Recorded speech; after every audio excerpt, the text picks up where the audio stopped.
ദൈവത്തിന്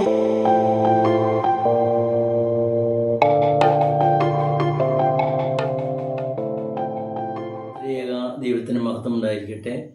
വീണ്ടും പ്രഭാതത്തിലേക്ക് ഏവർക്കും സ്വാഗതം. സദൃശവാക്യങ്ങൾ 30-ാം അധ്യായം അതിൻ്റെ 24-ാം വാക്യം.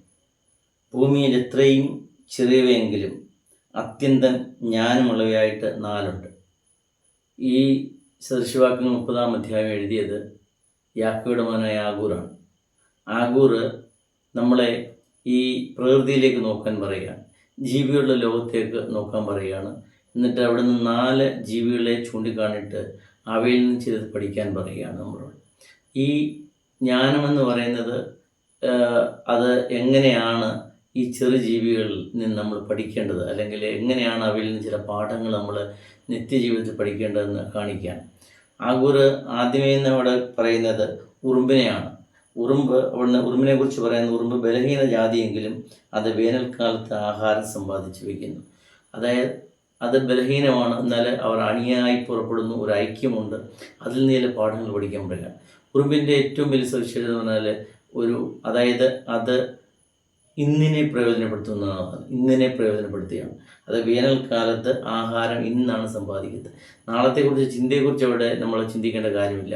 ഇന്നിനെ പ്രയോജനപ്പെടുത്തുക. പലരും ഇന്നലകളിൽ ജീവിക്കുന്നു, നാളെ കുറിച്ച് ചിന്തിക്കുന്നു, ആകുലതയെക്കുറിച്ച് ചിന്തിക്കുന്നു. എന്നാൽ ഇന്നിനെ പ്രയോജനപ്പെടുത്തിയാൽ നാളെക്കുറിച്ച് ചിന്തിക്കേണ്ട ആവശ്യമില്ല എന്നാണ് പറയുന്നത്. അതായത് ചില ആൾക്കാരുണ്ട് ഇന്നലകളിൽ, അതായത് ഇന്നലത്തെ പരാജയവിധികളിലോ അല്ലെങ്കിൽ ബലഹീനതയിലോ ഒക്കെ നോക്കുമ്പോൾ ഇന്നലെ തൂക്കിപ്പോയ പാലിനെ കുറിച്ച് ഓർത്തിട്ട് പ്രയോജനമുണ്ട്. ഇന്ന് നമ്മൾ അധ്വാനം ചെയ്യുകയും ഇന്നിനെ പ്രയോജനപ്പെടുത്തുകയും ചെയ്താൽ ഇന്ന് അതിൻ്റെ വേണ്ട രീതിയിൽ ചില ആൾക്കാരൊക്കെ ഉണ്ട്, ഇന്ന് ചെയ്യേണ്ട ജോലി നാളെ ചെയ്യും. അപ്പോൾ നാളെ നമുക്ക് സാധിച്ചില്ലെങ്കിലും അതുകൊണ്ട് ഇന്നിനെ പ്രയോജനപ്പെടുത്താൻ കഴിയും. ഉറുമ്പ് അതാണ് ചെയ്യുന്നത്. വേനൽക്കാലത്ത് അത് ധാന്യം ശേഖരിച്ച് വെക്കുക. അത് നാളത്തേക്കാണെന്ന് പറയുന്നില്ല, അത് മഴക്കാലത്തേക്കാണെന്ന് അണ്ടർസ്റ്റുഡാണ്. അപ്പം ഇന്നിനെ പ്രയോജനപ്പെടുത്തുവാൻ കഴിയും. ഉറുമ്പിൽ നിന്ന് നമ്മൾ പഠിക്കേണ്ട പാഠം അതാണ്. ഇന്നിനെ പ്രയോജനപ്പെടുത്താൻ കഴിയും. ഇന്നലത്തെ പരാജയവിധികളിലോ ഇന്നലത്തെ എന്തെങ്കിലും ചെയ്ത കുറ്റബോധങ്ങളിലോ ആ തടവറയിൽ കിടക്കാതെ നാളത്തെക്കുറിച്ചുള്ള ആശങ്കയിൽ നമ്മൾ നാളത്തെ ഉത്കണ്ഠയിൽ ശ്രദ്ധയുണ്ട് ഇന്നിനെ പാഴാക്കാതെ, ഇന്ന് നമ്മൾ ജീവിക്കുവാൻ മറന്നു പോകാതെ, ഇന്ന് എനിക്ക് ജീവിക്കുവാൻ ദൈവത്തിൻ്റെ കൃപ മതി എന്നുള്ള ബോധ്യത്തോടെ ജീവിക്കുന്ന ഒരു പാഠമാണ് ഈ ഉറുമ്പിൽ നിന്ന് പഠിക്കുന്നത്. രണ്ടാമത് അവിടെ പറയുന്നത് കുഴിമയിലുകളെ കുറിച്ചാണ്. കുഴിമയിലുകൾ വളരെ അക്കപ്രാണി എന്നൊക്കെ പറയുന്ന പോലെ ഒരു സ്വാതിജീവിയാണ്, ചെറുജീവിയാണ്. അത് പക്ഷേ അത് കൂടുണ്ടാക്കുന്നതിൻ്റെ മാളം ഉണ്ടാക്കുന്ന പാറയ്ക്കിടയിലാണ്. പാറകൾക്ക് വലിയ പാറകൾക്ക് ഇടയിലാണ്, അതിൻ്റെ നടുവിലാണ്, അതിൻ്റെ 2-3 പാറകൾക്കിടയിലാണ് അവർ കൂടുണ്ടാക്കുന്നത്. കാരണം ആ പാറകളെ തിളച്ചുകൊണ്ട്, കാരണം അവയ്ക്ക് സ്വയമായി ഒരു ശക്തിയില്ല മറ്റ് ശത്രുക്കളെ നേരിടാനുള്ള.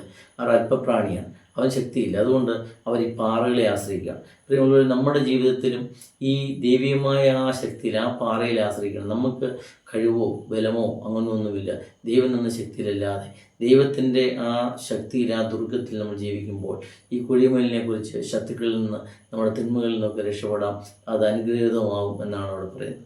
മൂന്നാമത് പറയുന്നത് വെട്ടുക്കിളിയെ കുറിച്ചാണ് പറഞ്ഞത്. വെട്ടുക്കിളിക്ക് അവിടെ പറയുന്ന രാജാവില്ല, എന്ന അണിയണിയായി പുറപ്പെടുന്നു.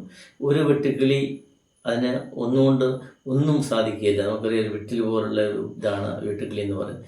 അത് ഒറ്റയ്ക്ക് ഇറങ്ങിയാൽ എന്താ സാധിക്കുന്നത്? പക്ഷേ അത് അണിയണിയായി എന്ന് പറഞ്ഞാൽ പഴയ നിയമത്തിലും പറയുന്നുണ്ട്, ഈ ഗൾഫ് നാടുകളിലൊക്കെ ഈ വെട്ടുക്കിളി ഒന്നിച്ചിറങ്ങിയാൽ മൊത്തം കൃഷി നശിപ്പിച്ചു കളയും.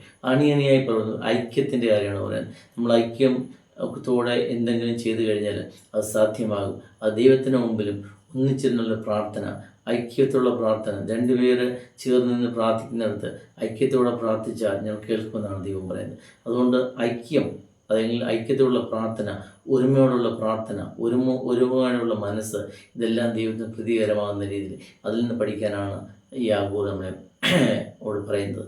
നാലാമത് പറയുന്നത് പല്ലികളെയാണ്. പല്ലികൾ നമുക്കറിയാം എല്ലായിടത്തും കാണുന്ന ഒരു ജീവിയാണ്. ആ ജീവി രാജകൊട്ടാരത്തിലും കാണുമെന്നാണ് പറയുന്നത്. അതായത് നമ്മൾ എളിമയോടെ ഏതെങ്കിലും കാര്യം തുടങ്ങിയാൽ അത് ദൈവം നമ്മെ രാജകൊട്ടാരത്തിൽ വരെ, അതായത് മുകളിൽ വരെ എത്തിക്കുമെന്നാണ് ഈ പാഠം നമ്മൾ പഠിക്കുന്നത്.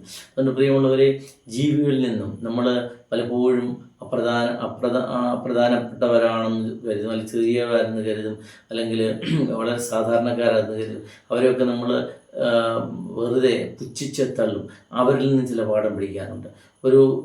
നമ്മളെല്ലാവരും ഒരുപാട് കേട്ട ഒരു കഥയാണ്. നമുക്കറിയാം, വലിയൊരു സ്വയമേ ജ്ഞാനിയെന്ന് കരുതുന്ന, സ്വയം ഭയങ്കര ബുദ്ധിമതിയാണ്, ഭയങ്കര വിദ്യാഭ്യാസമുണ്ടെന്നൊക്കെ കരുതുന്ന ഒരാൾ ഒരു ദിവസം വള്ളത്തേൽ ഇങ്ങനെ അക്കരയ്ക്ക് യാത്ര ചെയ്യുമ്പോൾ ഈ വള്ളക്കാരനെ പുച്ഛിക്കുകയാണ്. നിനക്ക് എന്തറിയാം, ലോകത്തിൽ എന്തെല്ലാം നടക്കുന്നു, ശാസ്ത്രം എവിടെയൊക്കെ നടക്കുന്നു, നിനക്ക് ബയോളജി അറിയാമോ, നിനക്ക് സുവോളജി അറിയാമോ, നിനക്ക് കെമിസ്ട്രി അറിയാമോ, ഈ ലോകത്തിൽ എന്തെല്ലാം നടക്കുന്നു, ആധുനിക ലോകം എത്രയായിരുന്നു എന്നെല്ലാം അവനോട് ചോദിക്കുമ്പോൾ ആ സാധു മനുഷ്യൻ മിണ്ടാതെ നിൽക്കുകയാണ്, ഒന്നും പറഞ്ഞില്ല. കുറച്ചങ്ങോട്ട് കഴിയുമ്പം എങ്ങനെയോ ഈ വള്ളം മറിയുകയാണ്. ഈ വള്ളത്തേൽ ഈ രണ്ടുപേരേ ഉള്ളൂ, രണ്ടുപേരും ആ വെള്ളത്തിൽ വീണ് നിൽക്കുകയാണ്. ഈ വലിയ വിദ്യാഭ്യാസമുണ്ടെന്നും സ്വയം ജ്ഞാനിയെന്നും ഒക്കെ അതിനകത്ത് നീന്തൽ അറിയത്തില്ല. ഈ വള്ളക്കാരൻ, പാവം പിടിച്ച മനുഷ്യൻ, അയാളെ രക്ഷിക്കുകയാണ്. പ്രിയമുള്ളവരെ, നമ്മൾ ആരെയും തുച്ഛീകരിക്കാതെ ഈ ലോകത്തിൽ നിന്നും നമ്മൾ പുച്ഛിച്ച് തള്ളുന്നതിനും ചില പാഠങ്ങൾ പഠിക്കാനുണ്ട്. നമ്മൾ ചെറിയവരെന്ന് കരുതുന്നവരിൽ നിന്ന്, അവരിൽ നിന്ന് നമ്മളെ ചില സമയത്ത് അവരായിരിക്കും നമ്മളെ രക്ഷയ്ക്ക് വരുന്നത്. പലപ്പോഴും നമ്മുടെയൊക്കെ വീടുകളിലും നമ്മുടെ നാടുകളിലുമൊക്കെ കാണുന്നത്, വളരെ ആ വീട്ടിലെ വിദ്യാഭ്യാസമില്ലാത്ത എല്ലാവരും പുച്ഛിച്ച് തള്ളുന്ന ആളായിരിക്കും മാതാപിതാക്കൾക്ക് ഒരു അത്താണിയാകുന്നു, സഹായമാകുന്നു. അതുപോലെ പ്രിയമുള്ളവരെ, ആഗൂർ പറയുന്ന പോലെ ചെറു ജീവികളിലേക്ക് നോക്കുക. ഉറുമ്പ്, പല്ലി, വെട്ടുക്കിളി, കുഴിമുയലുകൾ, ഇവയിൽ നിന്നൊക്കെ നമുക്ക് പാഠങ്ങൾ പഠിക്കാനുണ്ട്. ആരെയും ചെറിയവരെന്ന് കരുതരുത്. പ്രകൃതിയിലേക്ക് നോക്കി, സഹജീവികളിൽ നോക്കി, അവയും കാരുണ്യത്തോടെ കാണുവാനും അവയിൽ നിലപ്പെടുത്തി പഠിക്കുവാനും, ദൈവത്തിൽ ആശ്രയിച്ച് കഠിനാധ്വാനം ചെയ്ത് ഇന്നിനെ നമ്മൾ പാഴാക്കാതെ ഇന്നിനെ പ്രയോജനപ്പെടുത്തിക്കൊണ്ട് ജീവിക്കുവാനും നമുക്ക് കഴിയട്ടെ. ദൈവത്തിൻ്റെ പരിശുദ്ധാത്മ സഹായിക്കട്ടെ എന്ന് പ്രാർത്ഥിക്കുന്നു. ദൈവം നമ്മെ സമൃദ്ധമായി അനുഗ്രഹിക്കട്ടെ.